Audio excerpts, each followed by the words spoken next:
The broadcast is now starting. All attendees are in listen-only mode. Hey, good morning. My name is Lance French. I'm the Business Development Manager for W&M Environmental, and I'd like to welcome you to our webinar on wastewater tips and tricks. Our expert today is W&M's Project Manager, David McAllister, Project Manager from Fort Worth. Welcome, David. Hi, thanks, Lance. Thanks for joining us. Before we get started, I want to go over a few housekeeping items. If you have any questions, please send them to me through your chat tab on your GoToWebinar window. If we don't get to your question, which I'm sure we will, but if we don't get to your question, I will make sure David sees them and gets an answer to you as soon as possible. We are recording this webinar, and it will be available to rewatch on our website probably this afternoon. It depends on how good lunch is, I guess. But along with the slides, I will email you the link where they're made available. So let's get to it. So I want to start off I usually like to start off with a joke, on whatever subject I'm talking about, for the day, just to kind of loosen things up. And I couldn't think of any jokes on wastewater because basically they all stink. Thank you for laughing at that. Right. So, okay, so the slide that you're looking at now, I just want to point out what is so unique about the first slide right there. And it's really kind of hard to see, but if you can look at it. The background is it's a Google Earth aerial of southeast Houston, and so you see a lot of industrial facilities. So I just went through real quickly and from kind of a high level and see where the different wastewater treatment plants were at that were related to these facilities, and highlighted them there in yellow. And you'll see those in backgrounds, other slides as well. So all those, and it's a little harder to see now because we had to make it lighter, but everything in yellow there, besides the highways, we hope, are wastewater facilities. Correct. That's pretty cool, actually. Well, sort of. I don't know. It is kind of cool, but it's just, you don't realize how expansive that is. I mean, some of those look pretty big. It's a lot of aerial footprint. A lot of wastewater just sitting there right by the river there, the canal. That's kind of scary. Yep. All right, I'm sure you're going to have some stories to tell us about that later. So, okay, so David, tell us about yourself. Sure. I spent about the last 14 years in environmental remediation, working for a couple of different subcontractors on different projects and interesting site challenges. And so what we ended up figuring out was that there's a lot of commonality in different processes and techniques between how we handle problems in groundwater and soil and how we handle them above ground. Okay. And so I'm to understand that you are not an A&M Aggie. You're actually... No, I actually graduated from SFA in 2002. So nice. It's it's very rare that somebody slips through the cracks, and usually I kind of tease, but so Nacogdoches said, so you were there for 4 years, or did you? Yeah, I did. Are you from there, or just? No, I'm from Brazoria County, south of Houston. So I was right in the middle of a lot of these industrial processes, just growing up. Very good, Nacogdoches, very cool. Okay, so. So you're kind of new to W&M though too. How long have you been with W&M? Right at 4 months now. Okay, so they're raking you in and saying, "Hey, let's get you on the webinar." Was that an initiation deal, or I think it must be right. Okay, so it's like because we plan these out for at least 3 months in advance, and this one was last year. So just think about that. We didn't even have you slotted yet, and we already had to plan this. So. Well, we appreciate you doing this, and I know there's some great information. So, we took out the picture? Sorry.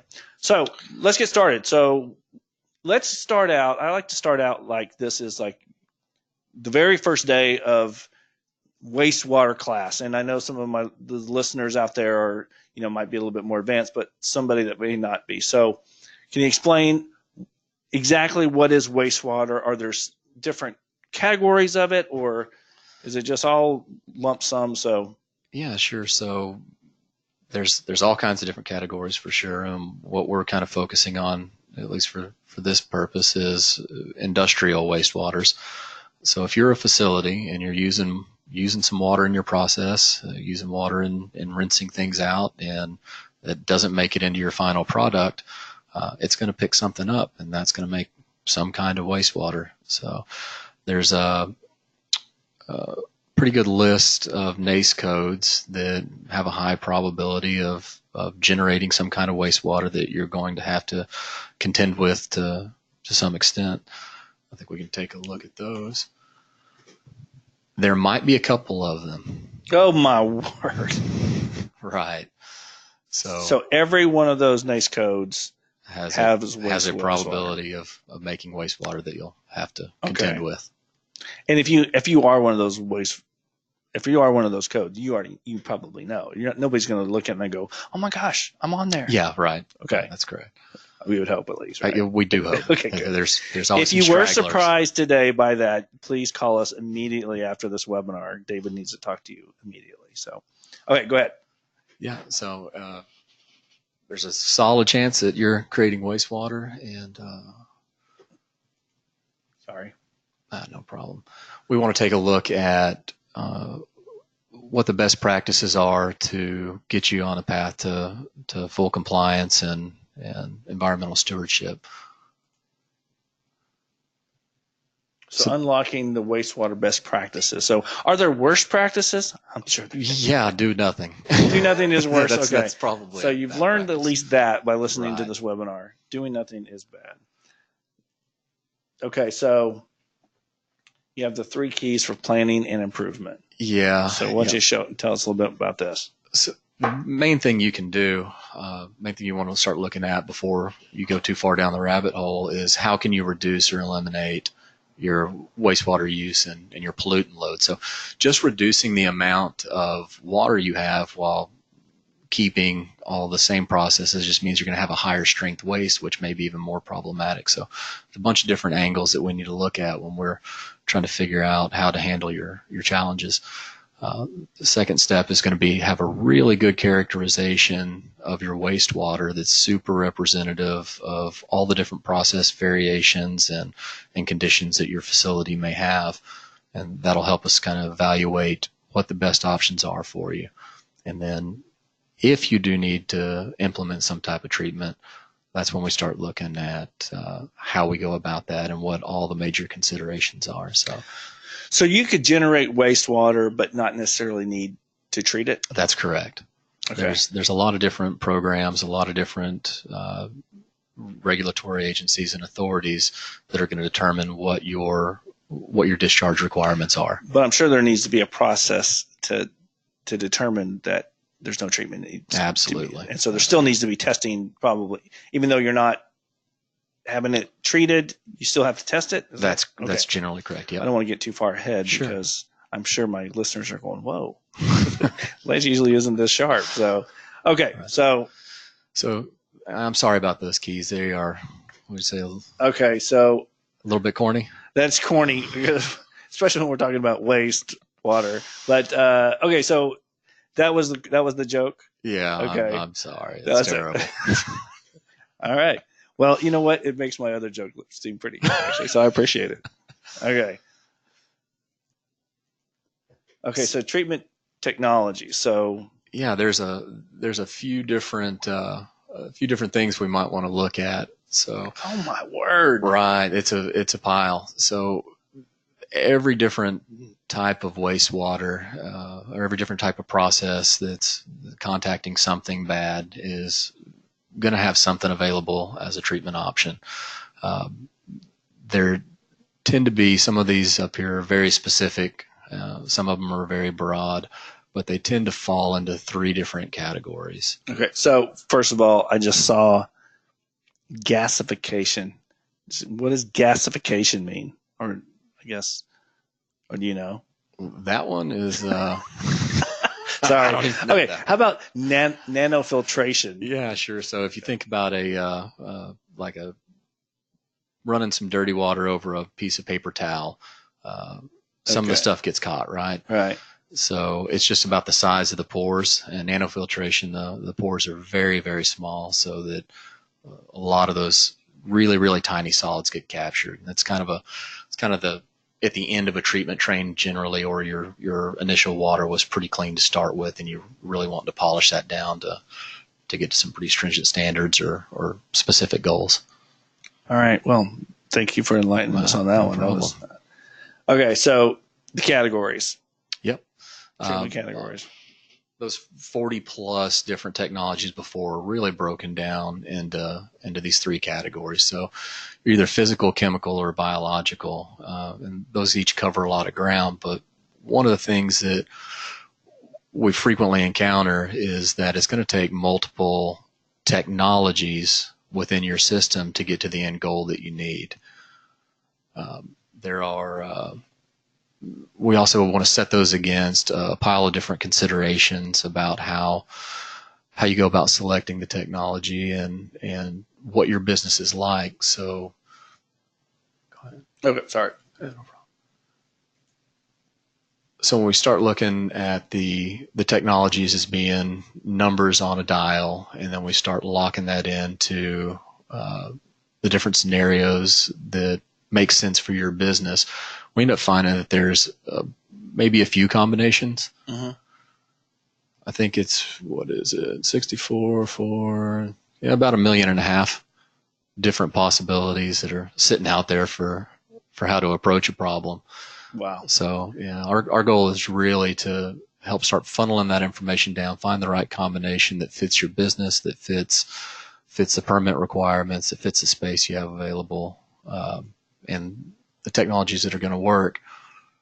We're going to run those down and unlock the right combination for you. Okay. Wow. So, okay. I mean, 1,524,000 different possibilities. Yeah, you can shake that up a few different ways. So, okay, because give us an example. Give me an example of something that you've been working on recently, or that Yeah, we've got a project we're on right now where the original design was they had some wastewater equipment out there that was suited to a process that they knew was going to change. It was probably a little bit undersized for what they had, so they went into pretty great lengths to design a whole new package based on expanding their operations a little bit. In the process of doing the design, they experienced a really nice uptick in their sales and growth.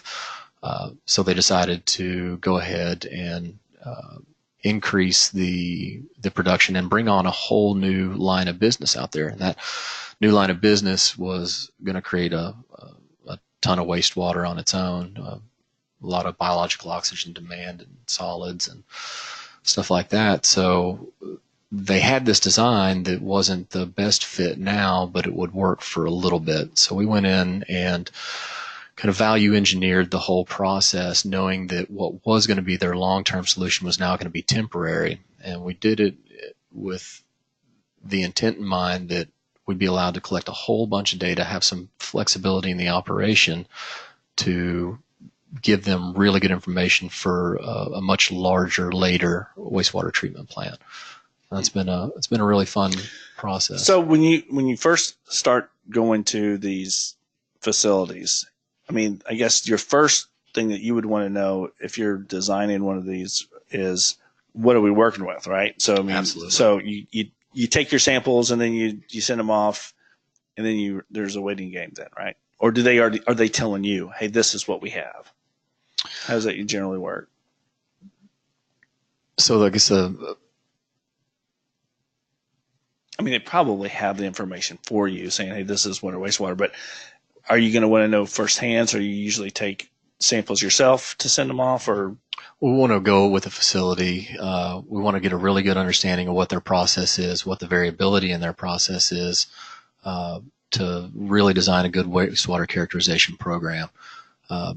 One of the major things that I've seen in other places failures to implement have been that they've used really limited bench scale data or a really short duration pilot scale program to design a long-term solution, and it missed a lot of the variability or the long-term trends, or didn't take into account future plans.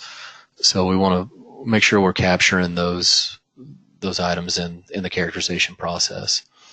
And these treatment facilities, do they have like different stations? Like, okay, this station is going to take out the X, and then it moves on to the next station, or is it just like, hey, the way it's designed is like it goes through the system and then it comes out clean or whatever? Normally, the flows are linear in series. Sometimes we can have some side streams that split off and require different treatment on their own, but the process to treat the wastewater is going to be specific to how the characterization of the wastewater is and what the end goals are. So I guess the shorter answer is yes and no. It's really broad. So, and that's probably why the different types of treatments that we showed on the other one, where the gasification or the nano filters, because there's no one size fits all at all, right? Okay. Are we talking about food processing waste, or are we talking about some toxic organics, or the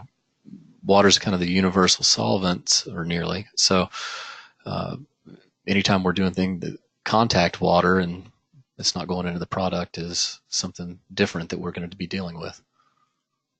Okay, so major considerations. What are some of the things that? Yeah, so when we're looking at selecting a particular technology or combination of technologies, they've all got different size requirements, capacity requirements, energy requirements. We want to filter those options that we've got through a couple different lenses. The first is going to be your permitting and compliance. So for the permitting, how much of this material do we need to get out of the water? What kind of standards do we have to meet? Will the technology that we're evaluating meet those standards? And really, how does that fit in the long run? The next major consideration is your capital expenditure and your operations and maintenance cost. It's all about the money. It is all about the money. It's an important thing that can get lost. So we really want to talk with the facility about how their business is structured right now, what their main goals are. Is it better for them to spend more money up front with a more automated system or a technology with lower energy cost and lower maintenance cost? Or do you kind of want to balance cash flow a little bit better, less capital up front, and endure higher operating cost over the project life cycle? And that carries into land use as well. Some of the technologies may be a lot less expensive, a lot lower operations and maintenance costs, but might take up a pretty wide berth of area on your property. So, like we saw in that first slide. Absolutely. And so when those facilities went in, a lot of it, that property was pretty cheap. So it was a lot easier to take up the land, and as the aerial extent of those places as those businesses start to develop and they can't really expand anywhere else, they'll probably look to different technologies for their wastewater treatment so they can reclaim some of that space for production facilities. Okay. And then, of course, the public image and environmental stewardship play a really big role in your wastewater. You don't want to be on the news. No, yeah, I would imagine. So, this is an interesting question, I guess. Well, it's interesting for me, but who monitors or who sets the standards for wastewater? Is it municipalities? Is it the TCQ or regulated by the EPA? How does that translate? Yes. Okay, so each city might have different standards on their wastewater? Absolutely. Okay. Absolutely. So depending on where your facility is set and where your wastewater is ultimately going will determine who the regulatory authorities are. Because it can get pretty complicated, because we did a webinar a couple months ago with Angeli on waters of the U.S. Mm-hmm. So that has a lot of. So then you're looking at, well, now if you happen to impact waters of the U.S., first of all, you have to know if you're impacting the waters of the U.S. That's correct. And then if it is, then the Army Corps of Engineers would be the people who in charge of that, or is it? Or I believe so. Okay. Yeah. Well, I know that they're in charge of the waters of the U.S. So I always thought that was weird, but they are. if you're discharging to, say you're here in the DFW area and you've got a facility that's discharging wastewater, the chances are you'll fall under Trinity River Authority. Because there's going to be a creek or something that. Well, a lot of times it's gonna hit a publicly owned treatment work first, and you'll work out a permit with them that specifies your limit based on what they can handle, so they can maintain their permit requirements while they're discharging into the larger body of water. So, municipalities add an extra step, but also might add a little bit of flexibility in what your discharges can look like and what your treatment options are. Yeah. Like I said, it can get complicated. So you don't want to guess. You want to say, this was going to be probably not going to work out well. You're probably right. not. There's not a lot of people out there guessing, but you want to make sure that this is done, because you can have 3 agencies going, you're violating 4 different. Would they be laws or regulations? A little bit of both. Okay, yeah, exactly right. So, and I had one other question. I can't think of what it was, but so when we talked about the different municipalities have different regulations, mm-hmm. It's because of what their system that they're using for the public waters. Sure. Most of these folks are going to have, most of the publicly owned treatment works are going to be primary and secondary clarification and some different lagoons for settling. So they're going to use biological means to treat this wastewater stream, whether it'll be sanitary combined with mixed use industrial wastewater streams. So they're really counting on kind of an averaging effect from all the different contributors to fit the wastewater profile and the treatment capacity that they have. So as they look at the sanitary load is really not going to change too much. So their excess capacity for industrial facilities is going to be what they're taking a look at and say, okay, well, if we're expecting this much growth and our plant's this size, we're not intending to expand our plant for this long, then here's the limit that we can have from you plus you plus you. So those permit requirements are going to drive a lot of your considerations for how you go about your treatment. Okay. So the end game really is to make sure that your wastewater has been treated so it can be released to acceptable levels. Okay, right. So I'm sure. Obviously, you're going to have to get at the end before you send it off to down the drain, mm-hmm. so to speak. You need to make sure that everything is good to go, right? Absolutely. So you're going to have to test everything. So a test. You send off a test to a lab, mm-hmm. right? It takes a week. Yeah. I'm sure maybe faster, maybe 10. What is it? Normally. Yeah, usually about 2 weeks, unless you're so I guess my question is, and people are probably going, come on, move on. But my question is that while it's being tested, isn't it also being released? So if they came back and say, oh, hey, a week ago you sent us a test and there's levels of,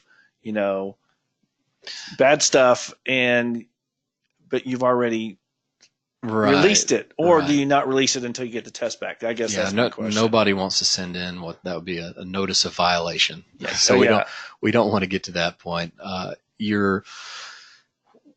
Since wastewater covers such a broad range of hazards or issues, you want to make sure that part of your design accommodates some of the more difficult things. You might have just a BOD concern, biological oxygen demand, and there may just be a small surcharge for a temporary exceedance. So if you collected that sample and ship it off to the lab and it comes back a little bit over, and you report the violation to the regulatory authority, okay, well, maybe that's a few bucks more on your bill, and you can go back and address whatever process upsets or deficiencies in your wastewater treatment regimen that you may have. Or it may be something that's like more acutely toxic, like if you've got a process that ends up putting quite a bit of benzene into wastewater, you're probably going to have some really stringent discharge requirements. So if that were the case, we don't want to get into a situation where we're discharging some really nasty toxics especially into navigable water or something like that. Right. So what we want to make sure is that you have some redundancy in your treatment design. So say you're using granular activated carbon to treat a benzene impacted wastewater stream, you'd want to make sure you had 2 carbon vessels in series and your sample is collected after the first, because if the first is taking a 99.9% of the benzene out and the second is acting as a polish, when that carbon becomes spent, you've got that second one there that you've taken a sample of as well to prove that you're still. So you want to have backups. I mean, Absolutely. so in your but does that happen? I mean, so obvious. Does it happen a lot or not really? It's going to be a function of how risky the discharge is. Yeah. So if you've got a really risky, really scary discharge wastewater profile, then you're going to make sure that you've got some redundancy built in. If it's less risky, then yeah.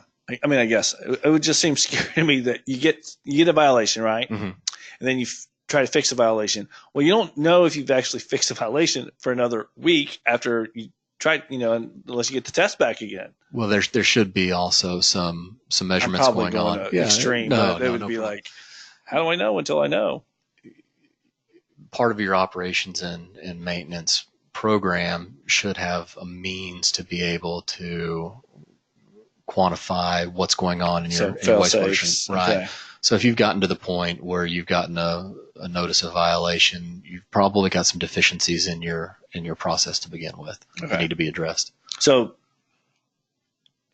there are violations. I mean, you still get the violations. Oh, they do out there a lot. Yeah. Okay. Are they usually simple fixes, or are they usually like, oh, we got to redesign the whole thing? Can kind of be all over the place. Really? What was it? My goodness. Okay. Right. All right. Well, let's move on. Thanks for enlightening me of that. Hopefully it helps somebody out there besides me. Okay. So scale and the scope. Right. So there's a lot of processes, a lot of impacted industries. We've seen some pictures of some pretty big stuff here. We don't want to give the impression that it's always super complicated. When we kind of dial everything down, we might end up finding that a really small, really simple solution and really inexpensive solution is the best. So the most simple wastewater treatment piece of equipment I can think of is a drain stopper. Yep, it's a simple screen. Take the big chunks out. Don't let them get further down the line. Deal with them separately. Okay, so that's the screen. That's not the stopper, because the stopper is like, that doesn't really solve anything. Yeah, right. It's like that just backs everything up. Okay, so yeah, we're straining is probably a strainer. A strainer is about the most simple you can get. Okay, gotcha. And that can move on up to something a lot larger. You can see all the yellow there is components of a large wastewater treatment system.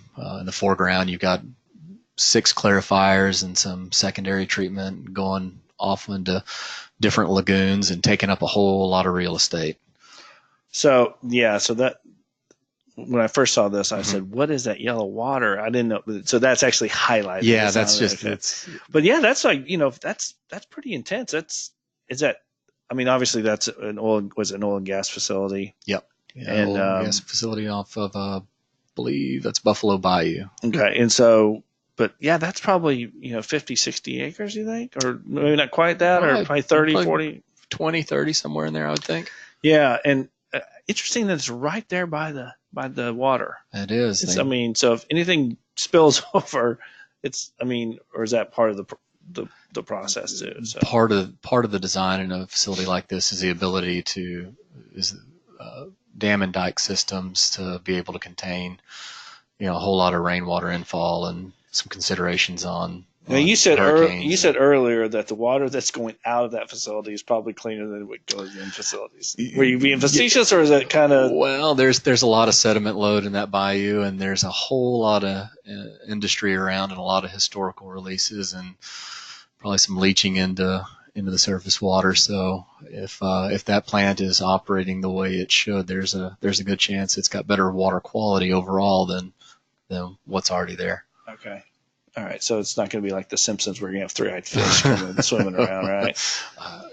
Hopefully not. Okay. So what's been one of the most challenging projects that you've ever worked on or that you've heard of?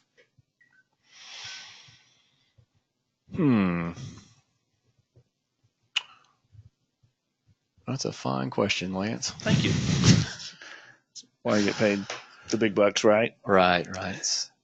So we had this prior to my time at W&M, we had a site where it was a chrome plating facility in San Antonio that was a World War II time effort predominantly. So environmental regulations didn't exist so much. Okay.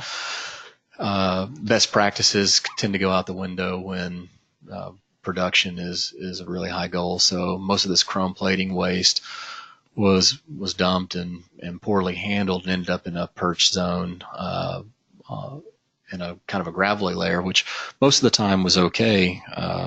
But when they had excessive rains, there were some unique subsurface features and geological features that displaced a bunch of this hex chrome, and it would run out of an embankment and run down a historic street in the Five Points area of San Antonio. Okay, so this is so that's scary for one. Right. So now you have what? You said orange water. Yeah, yellow orange. Every time it rains, there's orange water going over there.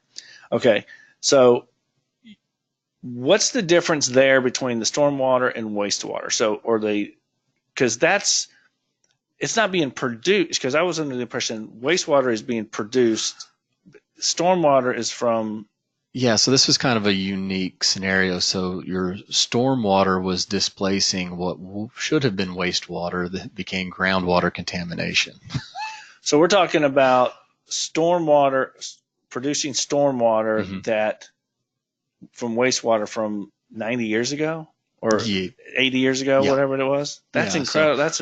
So wastewater can still be addressed 80 years later, but come up as stormwater. Right. So it's one of the things that we're interested in looking at is making sure that facilities are handling their wastewater issues correctly now to not end up being a Superfund site later. And that obviously was a Superfund site, or state Superfund site. So what did you end up doing?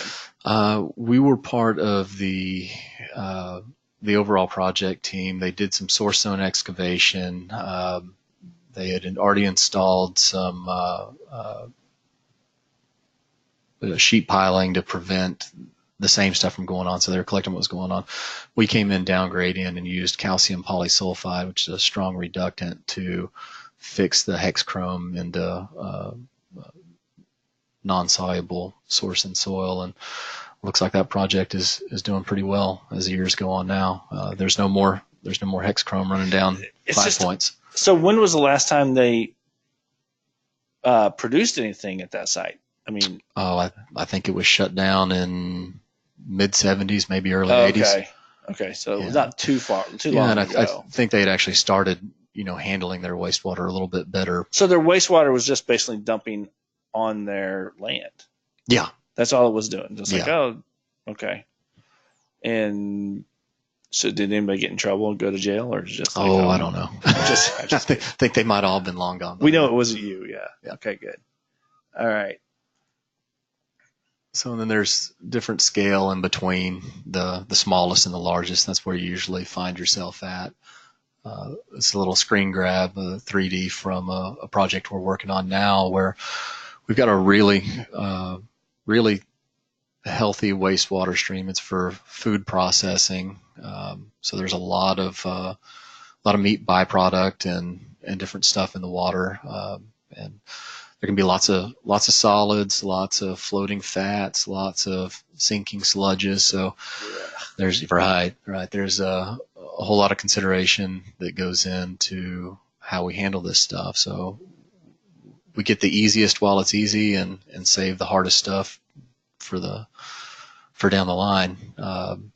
So this system will have a rotary screen to take out all the big chunks. It'll have. Okay, so here's a question that just come to my mind is, what do you do with the waste from the wastewater? we know what ultimately the wastewater is going to be released Oh, out. right. So, I mean, some of this would be hazardous, or Yeah. It's so since we're covering painting with such a Sorry. broad brush, Sorry. in this example with food waste, what you'd end up with is solids and sludges.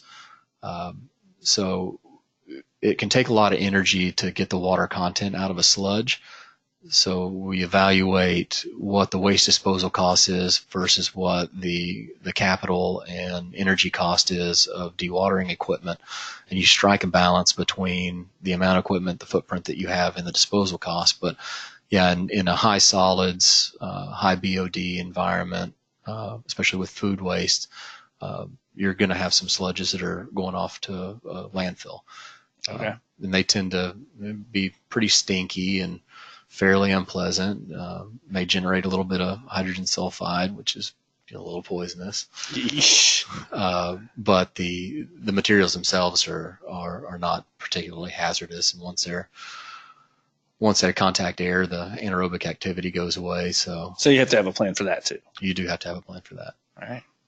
And that's why you need you, because I would like probably throw it in a trash bag or something. I don't know what I'd do with it. Okay. Navigating the wastewaters. Did I go that too fast? Or did you want to stay on this one? That's perfect. That's perfect. So that's what we're really here for, is to help steer you on the right path to get you where you need to be with your wastewater. So our core services in this line of business are going to be helping you out from stem to stern with your permit applications. Our compliance group does an awesome job knowing all the regulations, knowing who the contacts are, and being able to get the permits in, get them approved, and then help you through the compliance activities. Your wastewater may stop there. If you can demonstrate that your levels are below the permit levels consistently without treatment, then that's awesome. We can just keep up your compliance paperwork and let you carry on. And then if you've got a change to your process, you're looking at expanding something, you're using a new product, we want to take a look at that and see if that's going to impact your permit conditions, your ability to maintain your compliance, and then start planning from there. From there, if we know we've got some issues with being able to meet permit limits, we can come in and do a full wastewater characterization. That's the key to getting the design done, is really understanding and having good data visibility on what your whole process looks like, and capturing all the unexpected stuff to the extent possible, so that you've got a good basis of design to move forward. From there, once we understand what your wastewater is like and what to expect out of it, we can start kind of vetting all of those different technologies. And I mean, immediately, if you tell me you're a food processor, 30 plus out of the 64 technologies are going to be gone right there. And now we start narrowing it down based on the other considerations we talked about: your size of your facility, kind of how your finance is structured, what works for you best.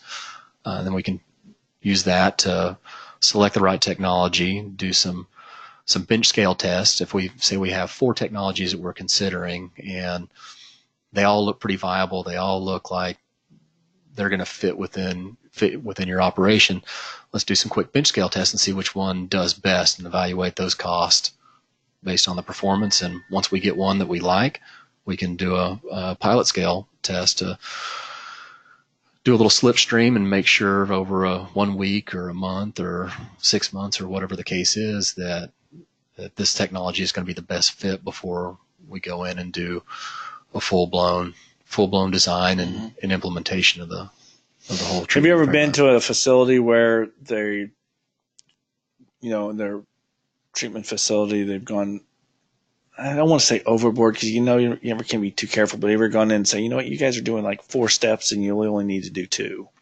I mean, does that happen? Or it does, and it's usually not so much a function of it was the wrong design to begin with as it is the technologies have changed. So one thing that we want to keep an eye out for, and is how long has it been since you've really taken a look at what you're doing and what it's costing you? And most facilities are going to have a really good handle on what their costs are. So it may be a good time to call us if your system is 10, 15, 20 years old, and have us take a look at what the energy costs are and what your operations costs are and what your footprint is, and see if there might be a better, newer technology that's come up and has been proven that might save you more than the capital cost on your operations and maintenance, and give you a little bit of flexibility or the ability to expand your facility. So, okay, so that does happen, but most of it is, you're only doing 2, you should be doing 4. Right. Right. So hopefully that's not the case too. So, all right. So we have a couple of pictures here coming up. Yeah, I've got, and so just some little ways that you can use to help with your facility. So what are we looking at here? Yeah, so we had a client. This is prior to my time with W&M. I had a client call that was working for a municipality along the coast that had a maintenance bay that, when they started to do some repairs and cut the slab out, found they had a whole bunch of fuel oil and a little bit of diesel floating as they were trying to dewater, so they could fix this, put a new lift in or whatever it was. And they knew they couldn't just discharge the oily water that smelled like it was near Galveston, so it smelled kind of like fish and old diesel. So within about 12 hours of them calling, I made a few phone calls to some awesome people over at Baker, and we had carbon vessels, bag filtration. Our company had some pumps and level control sitting on the shelf, and we took their entire dewatering tail end, where they were going to be running to the storm drain, and had it running through carbon with compliant samples grabbed. And so basically, you invented this on the fly, sort of, or not really? Yeah. I sent a guy over to a place that had some of this stuff on the shelf, and it's like the ultimate connector set. Or it really was. Set, yeah. Right. We love cam lock fittings for short term stuff. So so we had a solution in place really, really quick. That was a groundwater remediation system that we installed a long time ago that has a lot of technology going on in there. You've got air stripping, you've got oil water separation, granular carbon filtration. It's just Is there any nanofiltration system? No nanofiltration in that one. Gasification? No gasification. Well, we've got stripping. So okay, well, I don't even know. You could lie in there. So that's a mobile unit we built to be able to hit some pretty interesting water treatment projects. So this is kind of an interesting thing to me. So that's not necessarily like you're going to say, oh, we're going to use that on the next job, because the next job might be completely different. So what did you do with all this equipment after, or is that? Yeah, so the one that you're looking at on the top now is pretty common to petroleum hydrocarbon impacted waters, which there tend to be a lot of. So that was something we were able to roll out for a bunch of different purposes. Gas station, sorry. No problem. Gas station tank holds that we found that they've got a little bit of a leak. We were able to go out, and while they dewatered those, process it on site instead of having to truck everything to disposal, which saved them a pile with infiltration coming into the tank hold. So there are certain treatment trains that are good for pretty frequent release sources. So, all right, that was a fun one. So you could use that again. Yes. Okay. Good. Yeah. So this one's kind of off topic, but it's one of my favorite pictures from my little portfolio. That is what happens when 10% hydrogen peroxide and iron EDTA mixed together are injected under high pressure and find chlorinated solvent DNAPL and get a nice foam and a little bit of an exothermic. That just happened, or that's been a few years back. Okay. Repeat the scenario one more time. What happened again? Sure. That was an in situ chemical oxidation remediation event. So we were using stuff that likes to chew on chlorinated hydrocarbons. Yeah. And we were using pretty high strength material, and it found a bunch. Oh, and Right. that was the result. So we had a pretty exothermic release there. You got a little water vapor and some foaming going on. The industry has since largely moved past Fenton's reagent, which is what that was. So, did it kind of freak you out when you saw it, or did you expect it? I was staying pretty far away. Yeah. All right. Those weren't noxious gases, or no, it was water vapor. All right.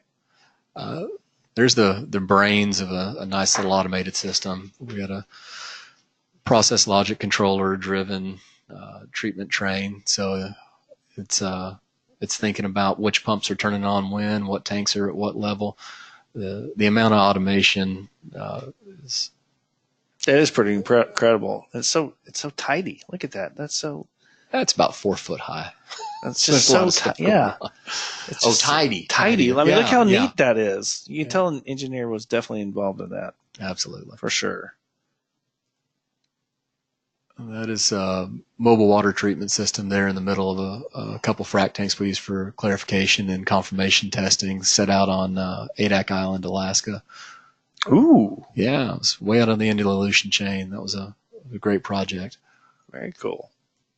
And that is that's the water from the same project. It was pretty heavily hydrocarbon impacted with some biological stuff going on with it too. So we pulled samples at different parts of the treatment train and had a nice visual representation. So that's a before and after? That is a before and after. That's the top is the beginning, and the bottom was the tail end after multiple different treatment processes. So you're saying that, I mean, when it's being treated, it's not necessarily to the level of drinkable.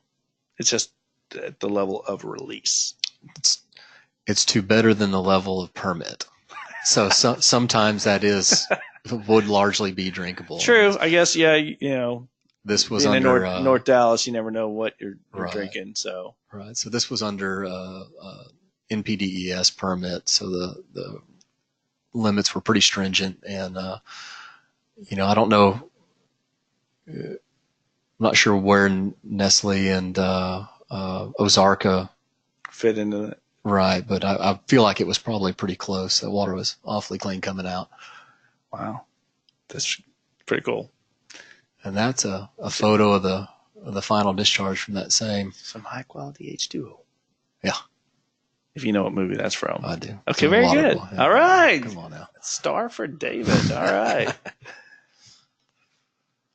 All right, well, okay, well, that brings us to the end, and we don't have any questions or comments so far, but we'll be on for just another few minutes. But if you have any questions about your facility or questions about this webinar, you can give him a call, and he'd be more than happy to help you out. Absolutely. So, especially if you have any gasification questions, you definitely need to. I don't know. You may not want to ask. I'm just kidding.